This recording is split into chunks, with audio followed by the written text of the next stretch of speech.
नहीं किया गया है। गलतियां सुधारने के लिए हालांकि 2 साल का वक्त दिया गया है। इसके अलावा कॉर्पोरेट टैक्स 18% से घटाकर 12% किया गया है। तो ये बड़ी बातें रही हैं इस बार बजट की। और जानकारी हम लेंगे सहयोगी से। स्नेह, देखिए साल 2022-23 का आम बजट पेश हो चुका है। कौन कौन सी बड़ी बातें रही इसमें और कौन कौन से बड़े ऐलान रहे? साक्षी, जिस तरह से अगर बजट के ऐलान की बात की, जो सबसे अहम बात जो वित्त मंत्री निर्मला सीतारमण ने कहा वो यह कहा कि केंद्र ये जो बजट है ये पीएम गति शक्ति की अर्थव्यवस्था से मजबूत होगा और 100 साल का ढांचागत सुविधा जो है इससे बढ़ेगा। तो मेन जो इंफ्रास्ट्रक्चर की अगर बात करें तो वित्त मंत्री ने पूरा जोर दिया कि हमने जो बजट पेश किया है, जो हम योजनाएं हमारी हैं वो 100 साल की ढांचागत सुविधाओं के लिए हैं। और खासकर अगर बात करें तो उन्होंने कहा ये जो केंद्रीय बजट है ये अमृतकाल में अगले 25 साल का ब्लू प्रिंट साबित होगा। तो तमाम जो योजनाओं की बात करें तो भविष्य को देखकर जो है रखी गई है। जिस तरह से ये कहा कि 100 साल का ढांचागत सुधार होगा, 25 सालों का ब्लूप्रिंट है, कि तमाम सुविधाएं अपने आप में कहती है कि आखिर सरकार या हमारे वित्त मंत्री या प्रधानमंत्री क्या चाहते हैं। हमेशा भविष्य की ओर देखकर जो ये काम किया है। जहां तक आपने कहा कि जिस तरह से जो लोगों को एक उम्मीद थी कि इनकम टैक्स स्लैब में सुधार होगा या कुछ छूट जाएगी, तो उसमें जनता को निराशा हाथ लगी है। और जहां तक अगर बात करें ट्रेनों की, जिस तरह से वित्त मंत्री ने कहा कि अगले 3 सालों में 400 नई वंदे भारत ट्रेनें दी जाएंगी और तमाम जो इस तरह से कोरोना के टीकाकरण के लिए उन्होंने कई चीजें रखी। विकास दर की अगर बात करें तो वित्त मंत्री ने साफ कहा कि चालू वित्त वर्ष में भारत की जो विकास दर है वो 9.27 रहने की उम्मीद है। खेती के लिए उन्होंने कहा कि इस बार जो है सरकार ऑर्गेनिक खेती पर जोर देगी, डिजिटल सर्विस को जो है से खेती को जोड़ेगी और जिस तरह से ड्रोन का इस्तेमाल खेती में करने की बात कही, चाहे तो मैपिंग की बात हो चाहे कीटनाशक छिड़काव की बात हो, तो सरकार ने बहुत कुछ खेती पे भी ध्यान दिया है। रोड की अगर बात करें, सड़कों की बुनियादी सुविधाओं की, तो सरकार ने स्पष्ट कहा कि 2022-23 में 25,000 किलोमीटर जो नई सड़कें जो नेशनल हाईवेज है उस पे जो काम किया जाएगा। स्कूलों की बात शिक्षा की सरकार ने स्पष्ट कहा कि एक कक्षा एक चैनल के हिसाब से जो 12 चैनल थे उसको बढ़ाकर 200 टीवी चैनल किए जाएंगे। तो तमाम जो डिजिटल जो एजुकेशन है सरकार का वहां भी फोकस रहा। और अगर पीएम आवास योजना की बात करें, सरकार ने स्पष्ट कहा कि 80 लाख नए मकान बनाए जाएंगे, जिसके लिए 48,000 करोड़ का जो है फंड भी वित्त मंत्री ने बताया है। इसके अलावा युवाओं की अगर बात करें, युवाओं के लिए उनका आत्मनिर्भर भारत के माध्यम से 60 लाख युवाओं को जो है नई नौकरियां दी जाएगी। और एक जो नया प्रोजेक्ट आया, सरकार ने कहा कि 2022-23 में 60 किलोमीटर लंबे रोपवे जो है 8 प्रोजेक्ट होंगे, जो तीर्थस्थलों पे जो दुर्गम स्थान जहाँ जाने में दिक्कत होती थी उसके लिए सरकार ने कहा रोपवे के माध्यम से उन यात्राओं को जो सुगम बनाएंगे। एमएसएमई सेक्टर के लिए भी कई योजनाएं हैं, टीवी चैनलों के विस्तार की बातें रही हैं। ठीक है, लेकिन देखिए स्नेह, जो उम्मीद थी आम जनता को टैक्स को लेकर उसमें तो निराशा ही हाथ लगी है, बड़ा झटका लगा है। लेकिन जो और भी चीजें होती हैं, स्मार्टफोन्स हो गए, चार्जर हो गए, फर्नीचर हो गया, डायमंड ज्वेलरी हो गई, इसमें क्या सस्ता हुआ है, क्या महंगा हुआ है? जी बिल्कुल साक्षी, जहाँ तक आपने बात कही, आम जनता या मध्य आय वर्ग है जो वेतन भोगी तबका था, उनकी जो प्रमुख जो है उम्मीद थी यही थी सरकार से कि सरकार जो है इनकम टैक्स स्लैब में बदलाव करेगी, टैक्सों में छूट देगी और जो छूट वाली आमदनी है शायद वो बढ़ेगी। लेकिन उसमें उन्हें निराशा हाथ लगी। जहां तक आपने तमाम अन्य चीजों की बात कही, तो सरकार ने जो कई चीजें उन्हें छूट दी है। और बैंकिंग की बात करें, चाहे जो है अन्य जो है कारपोरेट टैक्स की, जैसा आपने कहा कारपोरेट टैक्स को 18% से घटाकर जो है कम किया गया है। इसके अलावा जो एक सबसे बड़ी जो लोगों की एक उम्मीद थी कि क्रिप्टो करेंसी को लेकर जो संशय था कि सरकार इसे रेगुलाइज करेगी या बैन करेगी, तो अब सरकार ने कहा क्रिप्टो करेंसी की जो आमदनी होगी उस पर 30% लोगों को टैक्स देना होगा। यानी अब क्रिप्टो करेंसी को हम कह सकते हैं कि सरकार ने जो है वैध मान लिया या रेगुलाइज कर दिया। तो इसको लेकर जो संशय काफी दिनों था सरकार अपनी करेंसी लाएगी या बैन करेगी, तो ये स्पष्ट होगा क्रिप्टो करेंसी पे जो आपकी आमदनी होगी उसका 30% आपको सरकार को देना होगा। ठीक है, लेकिन देखिए इसने इन सब के बीच में एक कयास ये भी थे कि विधानसभा चुनाव को ध्यान में रखते हुए कोई बड़ा ऐलान उन चुनावी राज्यों के लिए भी सरकार कर सकती है। तो कौन कौन से बड़े ऐलान हुए हैं चुनावी राज्यों के लिए खास तौर से? जी, जिस तरह से प्राइम न्यूज ने पहले से कहा था कि इधर जो 5 राज्य हैं जो विधानसभा जहां होने हैं उन राज्यों के लिए सरकार कुछ खास योजनाएं देगी, तो जिस तरह से जो ये रोड वाले प्रोजेक्ट हैं, जो ये नए वंदे भारत ट्रेनों की बात कही गई है, अभी स्पष्ट नहीं है किन किन राज्यों के लिए कितना मिला है, लेकिन ये पूरा जो जिस चीज की आशा है, अनुमान भी है, प्राइम न्यूज ने पहले भी कहा था कि 5 राज्यों के लिए शायद सरकार कुछ बजट में विशेष प्रावधान करे। तो जो रोड का प्रोजेक्ट है नया, जो रोपवे प्रोजेक्ट है, जो वंदे भारत के प्रोजेक्ट है रेल के, इनमें अधिकतम जो है जो चुनावी राज्यों को मिलने की संभावना है। अब ये आपसे कुछ देर बाद जब पूरा डिटेल बजट आएगा तो उसमें ये स्पष्ट रहेगा। साक्षी, आसने जिस तरीके से पीएम ई विद्या प्रोग्राम का दायरा बढ़ाया गया है, ये कितना मददगार साबित हो सकता है तमाम छात्र छात्राओं को? जी बिल्कुल, जिस तरह से जो मैंने कहा कि डिजिटल योजनाओं पर सरकार ने पूरा फोकस किया है। अगर कक्षाओं की बात करें, जिस तरह सरकार ने कहा कि एक कक्षा एक चैनल, जो अब तक सिर्फ 12 चैनल थे, उसे बढ़ाकर 200 चैनल करने का जो सरकार का ऐलान था, यह भी कहीं न कहीं छात्रों के लिए बहुत ही लाभकारी और दूरगामी परिणाम होगा।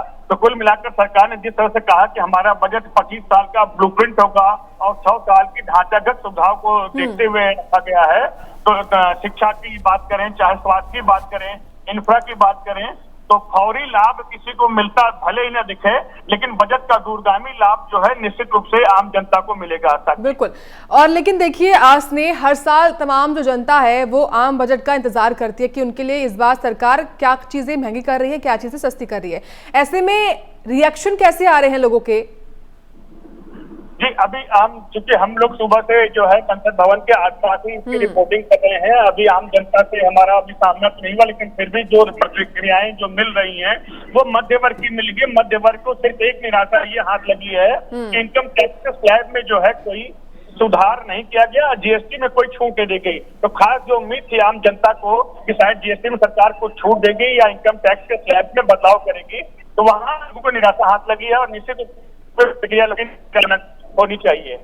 असने देखिए, ऑर्गेनिक खेती को बढ़ावा देते हुए और कौन कौन से ऐलान इस बार किसानों के लिए किए हैं सरकार ने? जिस तरह से किसानों की बात करें, जो मैंने कहा किसानों के लिए सरकार ने कहा कि एक तो सबसे पहले जो ये ऑर्गेनिक खेती होगी, और ऑर्गेनिक खेती के अलावा किसानों के लिए डिजिटल जो है तकनीक इस्तेमाल पे जोर दिया गया। उसके साथ साथ सरकार ने कहा जो ड्रोन है, ड्रोन के माध्यम से जो है ड्रोन का उपयोग खेती में किया जाएगा, चाहे वो दवाओं के छिड़काव की बात करें, चाहे उनके जो है सर्वे की बात करें, उनकी मैपिंग की बात करें, तो तमाम इन चीजों पर सरकार ने कहा ड्रोन के माध्यम से भी खेती जो की जाएगी। उनके जो सर्वे होते हैं, जो उनकी जो है देखभाल होती है, वो ड्रोन के माध्यम होगी, और कीटनाशक दवाओं को छिड़काव में भी जो ड्रोन का इस्तेमाल किया जाएगा। लेकिन देखिए, जिस तरीके से लगातार रोजगार के मुद्दे पर सरकार को घेरने का काम करते तमाम विपक्षी पार्टी, उनको ध्यान में रखते हुए भी रोजगार के भी ऐलान किए गए हैं। जी जिस तरह से सरकार ने कहा आत्मनिर्भर भारत की योजना के माध्यम से 7 लाख जो है रोजगार के अवसर प्रदान किए जाएंगे, तो इससे एक उम्मीद जगी है। लेकिन यह ध्यान रखना होगा कि ये रोजगार के अवसर कितने दिनों के अंदर आ सकते हैं, क्योंकि कुछ विपक्ष की बात करें, चाहे युवाओं की बात करें, कि जिस तरह सरकार ने कहा था कि पीएम मोदी ने सरकार बनने से पहले कहा था कि हम 2 करोड़ रोजगार हर वर्ष देंगे, तो उससे कहीं न कहीं लोगों को निराशा हाथ लगी थी। अब जब सरकार ने कहा कि नहीं 60 लाख युवाओं को जो रोजगार देंगे, एक उम्मीद बनती हुई जरूर दिखाई पड़ती है। और देखिए, इसने जिस तरीके से लगातार गेमिंग और एनिमेशन का सेक्टर बढ़ रहा है, उसमें भी अब सरकार रोजगार को ध्यान में रखते हुए तमाम उसको इकोनॉमी में भी इस बार शामिल किया जा रहा है। जी बिल्कुल, एक बार अपना सवाल फिर से दोहराएं साक्षी, क्या कहा आपने? इसने गेमिंग और एनिमेशन को इकोनॉमी का हिस्सा इस बार सरकार बना रही है। आपकी आवाज, इसलिए आपको आवाज मिल पा रही है?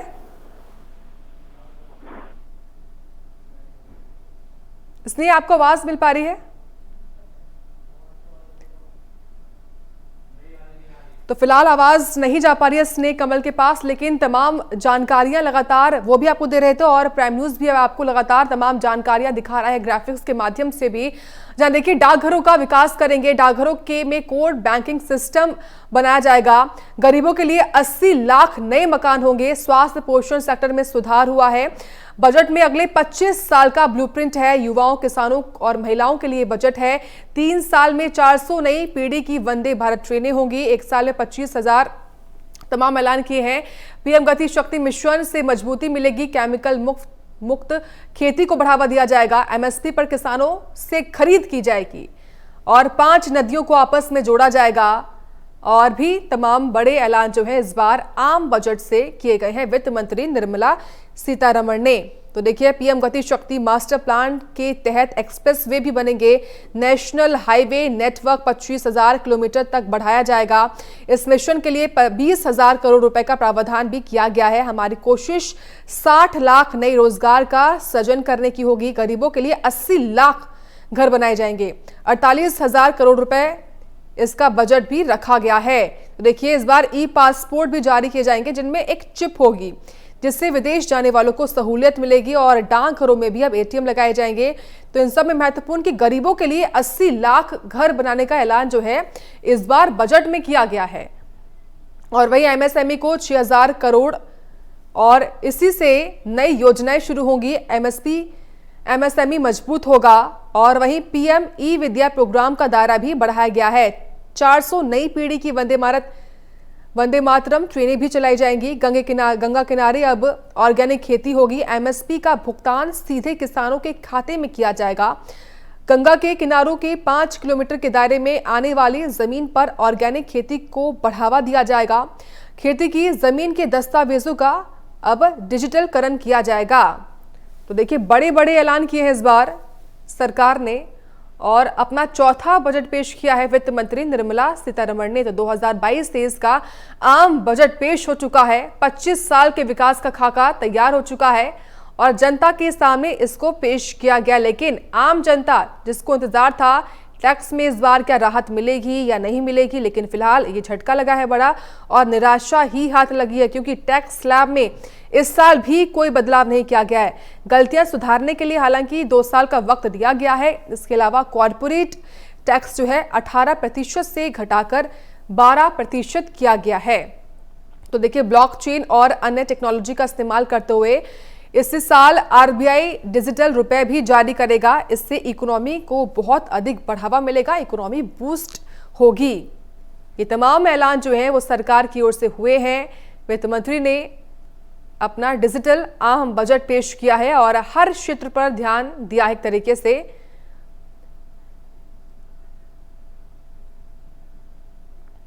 तो किसानों को डिजिटल सर्विस अब दी जाएगी।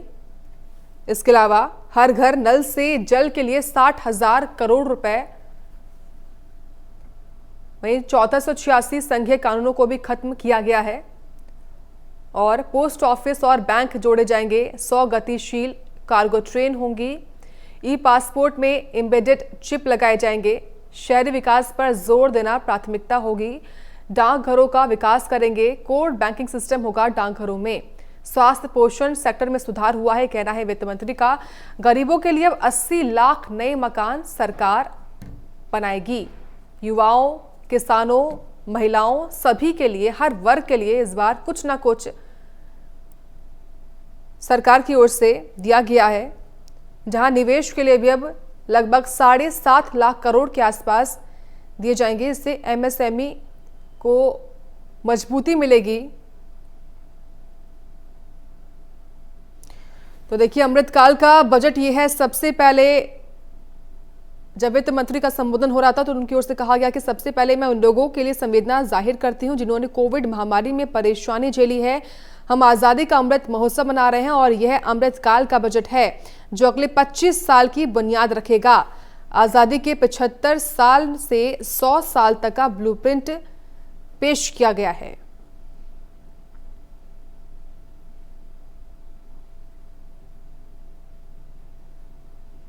तो सभी को उम्मीदें थी, क्योंकि महामारी के दौर में इसको पेश किया गया है, इसलिए इनकम टैक्स से राहत मिलेगी या नहीं मिलेगी।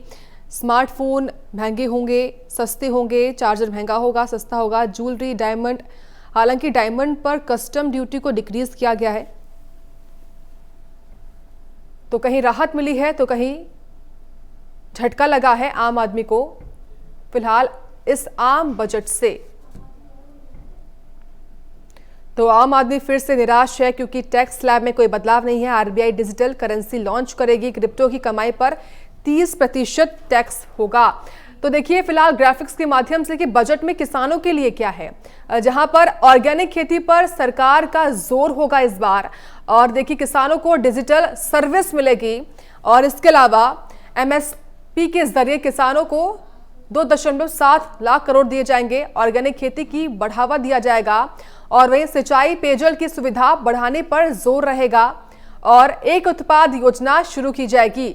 तो किसानों के लिए क्या कुछ है वो आपको लगातार हम बता रहे हैं। फिलहाल आम बजट के 10 बड़े ऐलान क्या है वो भी आप समझिए। जहां गरीबों को 80 लाख घर का ऐलान किया गया है, 60 लाख नई नौकरियों की घोषणा हुई है।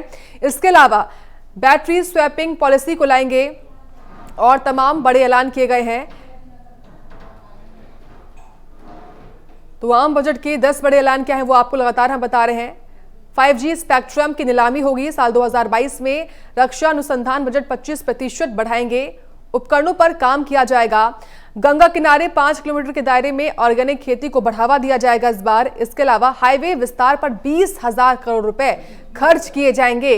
और वहीं जानिए कि सरकार एमएसपी पर गेहूं और धान की खरीद के लिए 2.37 लाख रुपए भी इस बार खर्च करेगी। और पीएम ई विद्या का दायरा इस बार सरकार ने बढ़ाया है। तो गरीबों को 80 लाख घर मिलेंगे, ये बड़ा ऐलान किया है आम बजट में वित्त मंत्री निर्मला सीतारमण ने। तो 60 लाख नई नौकरियों की घोषणा भी हुई है। तो बैटरी स्वैपिंग पॉलिसी को लाएंगे, ये कहना है वित्त मंत्री का। इसके अलावा ECLGS योजना को मार्च 2023 तक बढ़ाया जाएगा। साल 2022 में 5G स्पेक्ट्रम की नीलामी होगी। और वही रक्षा अनुसंधान बजट 25% बढ़ाएंगे, उपकरणों पर काम किया जाएगा। तो गंगा किनारे 5 किलोमीटर दायरे में ऑर्गेनिक खेती को बढ़ावा दिया जाएगा। हाईवे विस्तार पर 20,000 करोड़ रुपए खर्च किए जाएंगे। ये बड़े बड़े ऐलान हुए हैं इस बार आम बजट में। तो साल 2022-23 का आम बजट पेश हो चुका है। वित्त मंत्री निर्मला सीतारमण ने अपना चौथा बजट पेश किया है आज, और बड़ी बड़ी बातें कही, बड़े बड़े ऐलान किए हैं इस बार, और हर वर्ग को ध्यान में रखकर ये बड़े ऐलान जो हैं किए गए हैं। और जानकारी हम लेंगे पंकज वानखेड़े से। पंकज, देखिए साल 2022-23 का बजट जो है पेश हो चुका है। ऐसे में कौन कौन से बड़े ऐलान हुए हैं? क्या सस्ता हुआ है, क्या महंगा हुआ है? देखिए, अगर बजट की बात करूं पर ज्यादा जोर दिया गया है, नई नौकरियों पे ज्यादा जोर दिया गया है, इंफ्रास्ट्रक्चर पे ज्यादा जोर दिया गया है। अगर मैं वही बात करूं तो करीबन 60 लाख नई नौकरी पैदा होंगी 2022 और 23 के बजट पे बताया गया है। और अगर मैं बात करूं आने वाले 14 क्षेत्रों अगले 5 वर्ष में 60 लाख नए रोजगार, 30 लाख करोड़ों का अतिरिक्त उत्पादन पैदा किया जाएगा, ये वित्त मंत्री द्वारा बताया गया। उसके अलावा मैं बात करूं तो पीएम आवास योजना में 80 लाख घर बनाए जाएंगे। 30,000 करोड़ का फंड रखा गया है। जो वित्त मंत्रालय ने एक फंड रिलीज किया है उसमें 48 लाख का फंड उसमें अलग किया गया है। अगर वही बात करूं रेलवे के लिए एक अच्छी है कि करीबन 400 नई वंदे भारत ट्रेन लॉन्च करेगी। वित्त मंत्रालय ने इसके लिए अलग से बजट किया है। करीबन 3 सालों में 100 पीएम गति शक्ति कार्गो टर्मिनल तैयार किए जाएंगे। इसके अलावा 8 नई रोपवे का निर्माण होगा। और 2022-23 के बीच नेशनल हाईवे की लंबाई जो करीबन 25,000 किलोमीटर तक बढ़ाया जाएगा। करीबन अभी तेजी से करीबन 20,000 के आसपास का जो लक्ष्य था उसको अब 25,000 के आसपास का लक्ष्य कर दिया गया है। तो तमाम, चाहे गंगा नदी की बात करो, गंगा नदी में 5 किलोमीटर चौड़े गलियारा बनाने का जो प्रोजेक्ट है उसको पास कर दिया गया है और कहने के उसके लिए बजट पास कर दिया गया है। वहीं अलग अलग क्षेत्रों में अगर मैं बात करूं तो करेंसी को लेकर डिजिटल करेंसी को बढ़ावा देने की बात कही गई है। और इसके अलावा तमाम ऐसी चीजें जिसमें करीबन हर घर नल की जो सुविधा है उसको 60,000 करोड़ का आवंटन किया गया है उसके लिए भी। तो तमाम ऐसी योजनाएं हैं जिसको लेकर वित्त मंत्रालय ने बड़ी घोषणा की है। जी बिल्कुल। और देखिए पंकज, जो उम्मीदें थी आम जनता को टैक्स को लेकर, उसमें तो आम जनता को झटका ही लगा है बड़ा। और इसके अलावा क्रिप्टो करेंसी की कमाई पर भी 30% अब टैक्स लगेगा। बिल्कुल। देखिए, जिस तरह से लगातार सरकार से उम्मीद तमाम लोग कर रहे थे कि पिछली बार भी टैक्स को लेकर हम सवेरे चर्चा कर रहे थे, जिस तरह साक्षी की टैक्स को लेकर सरकार कुछ बड़ा ऐलान कर सकती है, लेकिन कहीं ना कहीं जिस तरह से इनकम टैक्स स्लैब में कोई बदलाव नहीं किया, तो कहीं ना कहीं जो मीडियम वर्ग है वो उनके लिए कहीं एक मायूसी है कि लगातार उम्मीद थी कि टैक्स को लेकर कुछ ना कुछ सरकार एक नया कुछ फॉर्मूला तय करेगी और साथ ही साथ कुछ छूट देगी, लेकिन ऐसा कुछ दिखता नजर नहीं आ रहा है। तो उसको भी एक बड़ा कॉर्पोरेट टैक्स में 18% घटाकर 15% कर दी गई, एक राहत कॉर्पोरेट टैक्स को लेकर है।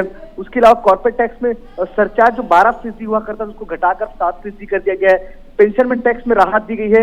एनपीएस में केंद्र और राज्य की योगदान 10% बढ़ाकर 14% कर दिया गया है। ये एक बेहतर एक मैसेज देने की कोशिश और एक बेहतर निर्णय वित्त मंत्रालय द्वारा लिया गया है। टैक्स सिस्टम अधिक आसान किया जाएगा, जिस निर्मला सीतारमण ने कहा है इस बात को लेकर। शेयर बाजार में आज इस तरह जो हलचल अचानक उछाल हुआ है, तो कहने का ये भी एक फायदा रहा है। तो उम्मीद लगातार यही की जा रही है कि आने वाले जिस तरह से बजट जो पेश हुआ आने वाले समय में शायद बेहतर होगा। लेकिन जो नाराजगी और जो खुशी का माहौल एक तरह से होना चाहिए था आम लोगों में, उस तरह का माहौल नहीं दिख रहा टैक्स पेयर्स को, कि जो टैक्स पेयर में छूट की उम्मीद की जा रही तो वो टैक्स पेयर की छूट नहीं मिली, तो शायद उसमें एक न एक लोगों की नाराजगी रहेगी। जी साक्षी, ठीक है। लेकिन अगर पंकज बात करें रोजगार की, तो रोजगार को ध्यान में रखते हुए कौन कौन से बड़े ऐलान किए गए हैं? देखिए, सबसे बड़ा जो अगर मैं इंफ्रास्ट्रक्चर में 20,000 करोड़ का निवेश की बात कही गई है वित्त मंत्रालय के थ्रू। दूसरा सबसे अहम करीबन 60 लाख नौकरियां पैदा करेंगे तमाम इन्वेस्टमेंट के थ्रू। तो ये कहीं ना कहीं बड़ा ऐलान है बजट में वित्त मंत्रालय के थ्रू, या वित्त मंत्री ने जो ऐलान किया उससे कहीं ना कहीं फायदा तमाम जो कहा गया है 60 लाख लोगों को रोजगार मिलेगा। तो कहीं ना कहीं ये एक उम्मीद जताए हुए है कि जो आने वाले जिस तरह से जो 2 साल कोविड के काल गए हैं उससे जो नाराजगी थी, लोगों में नौकरी नहीं थी, उसको लेकर बेहतर एक कहा सकते हैं उपाय का एक रास्ता निकालने की कोशिश की गई। और दूसरा वही 30 लाख करोड़ का अतिरिक्त उत्पादन पैदा किया जाएगा। अगर 30 लाख करोड़ कहीं इन्वेस्ट किया जा रहा है तो कहीं ना कहीं उससे नौकरियां भी बहुत ज्यादा निकलेंगी। तो ये एक उम्मीद लगाए हुए तमाम तो ऐलान है, उससे कहीं ना कहीं आम जनता को इसका जरूर फायदा मिलता नजर आएगा। पंकज, अगर आप बता पाएं जो आम चीजें होती हैं आम जनता से जुड़ी हुई, जैसे फ्रिज हो गया, फर्नीचर हो गया, ज्वेलरी हो गई, स्मार्टफोन हो गया, चार्जर हो गया, तो उनमें क्या महंगा हुआ है, क्या सस्ता हुआ है, इस बार कैसी राहत मिली है या मुश्किलें बढ़ी हैं, झटका लगा है? बिल्कुल साक्षी, देखिए अब इसको अभी आकलन करना बहुत जल्दबाजी होगा। अभी धीरे धीरे इसकी स्पष्टता नजर आएगी, क्योंकि लगातार जिस तरह सोना चांदी महंगे होने की बात थी तो वो तो नहीं हुआ, लेकिन हीरा कारोबारी के लिए एक फायदा है कि हीरे सस्ते हुए हैं। डायमंड को लेके एक ऐलान है कि वो सस्ता हुआ है। और हवाई यात्रा है उसमें जो टैक्स और फ्यूल की जो टैक्सेस उसको बढ़ाया गया है, तो कहने की जो हवाई यात्रा आने वाले समय वो महंगा हो सकता है। एलपीजी का सवेरे ऐलान कर दिया गया था। एलपीजी जो कमर्शियल एलपीजी है उसमें सस्ता हुआ है, वो करीबन 91 रुपीज की गिरावट आई है। तो कहने की ये थोड़ा फायदा नजर आ रहा है। लेकिन ये तमाम जो आकलन करना कि क्या महंगा हुआ क्या सस्ता, वो शायद जल्दबाजी होगी। आने वाले 10 से 15 मिनट वो भी क्लियर हो जाए, जब वित्त मंत्रालय ब्यौरा बाहर आएगा उससे क्लियर हो जाए क्या क्या सस्ता हुआ, क्या क्या महंगा हुआ है।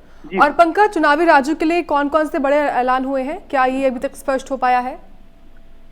देखिए, चुनाव राज्यों के लिए क्या क्या ऐलान हुआ है ये तो तय नहीं है, लेकिन जो लगातार बातें चल रही थी कि कोई बड़ी ट्रेन का ऐलान किया जा सकता है, या तो कुछ उत्तर प्रदेश या उत्तराखंड के लिए कुछ बेहतर जो गंगा एक जो प्रोजेक्ट है वो कहीं ना कहीं उत्तर प्रदेश के लिए है। तो वो एक बड़ा ऐलान है जो 5 किलोमीटर के जितने भी के आसपास का एरिया है उसको जी। पंकज, आवाज मिल पा रही है? जी साक्षी। अब पंकज देखिए, जिस तरीके से इस बार 1486 संघीय कानूनों को भी खत्म किया गया है, ये क्या था, किस तरह के कानून ये थे जिनको खत्म किया गया और इससे बदलाव किस तरह से आ सकता है? देखिए, अभी प्रारूप रूप से जानकारी इस तरह से नहीं कहा जा सकता कि क्या अपडेट होगा, लेकिन उम्मीद किया जा रहा है कि इन तमाम चीजों से फायदा जरूर होगा। लेकिन अभी इसमें अपडेट वित्त मंत्रालय से पूरा ब्यौरा नहीं आया है, लेकिन उम्मीद किया जा रहा है कि इससे कुछ फायदा जरूर होगा। लेकिन अभी जैसे अपडेट आता है मैं डेफिनेटली आपको बताने की कोशिश करूंगा अंजलि। ठीक है पंकज, देखिए एमएसएमई को मजबूत करने के लिए 6000 करोड़ का बजट दिया गया है। ऐसे में कहा यह भी जा रहा है कि नई नई योजनाएं जो है सरकार शुरू करेगी, तो कौन कौन सी योजनाएं सरकार एमएसएमई को मजबूत करने के लिए शुरू कर सकती है आने वाले वक्त में? क्या इस पर कोई स्पष्ट कुछ हो पाया है? बिल्कुल, देखिए एमएसएमई को लेकर लगातार सरकार प्रयास कर रही थी, लगातार कह रही थी कुछ बेहतर योजनाओं को लाया जाएगा। लेकर जो जिस तरह से आज ऐलान किया गया, तो उम्मीद किया जा रहा है एमएसएमई सेक्टर में भी बेहतर उछाल और चीजें आएंगी। एमएसएमई सेक्टर को लेकर लगातार निर्मला सीतारमण बात करती रही हैं। 2 बड़े तोहफे, एक तरह से 2 लाख करोड़ का अतिरिक्त कर्ज जो था वो तोहफे के तौर पर माफ किया जाएगा, ये एक ऐलान किया गया है। उसके अलावा अगर मैं बात करूं बजट में, तो एक तरह से आम बजट में जो जिस तरह से ऐलान किया, करीबन emergency credit line guarantee scheme के तहत 130 लाख से अधिक EMI का लोन दिए गए हैं, जो ECL के दायरे 50,000 करोड़ रुपए बढ़ाकर 5 लाख करोड़ तक का कर्ज दिया जाएगा। इसके अलावा अगर मैं बात 2 लाख करोड़ का अतिरिक्त लोन जो मिल सकेगा, वो भी एक ऐलान है बड़ा।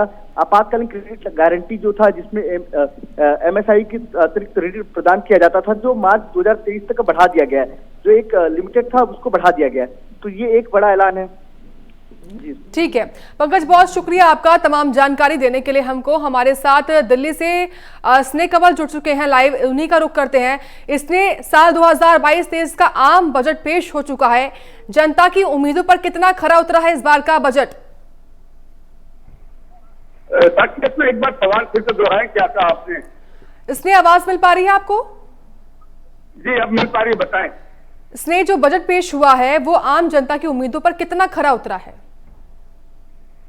साक्षी, अगर आम जनता की बात है, जिस तरह से मैंने बार बार कहा, वित्त मंत्री ने बजट पेश करते समय जब कहा था कि ये बजट जो है 25 साल का ब्लूप्रिंट है और 100 साल की बुनियादी जो सुविधाएं, जो ढांचागत सुविधाएं, उनको ध्यान रखकर रखा है, तो हम स्पष्ट रूप से हम कर सकते हैं, स्पष्ट रूप से हम कह सकते हैं कि ये फौरी कोई राहत तो मिलती नहीं दिख रही है। जिस तरह से आम जनता की अगर बात करें, तो आम जनता को जो उम्मीद थी कि टैक्स रेट में बदलाव होगा या GST में छूट मिलेगी या कोई बड़ा जो बदलाव होगा, हालांकि वो कुछ तो नहीं हुआ, लेकिन जिस तरह से सरकार ने तमाम जो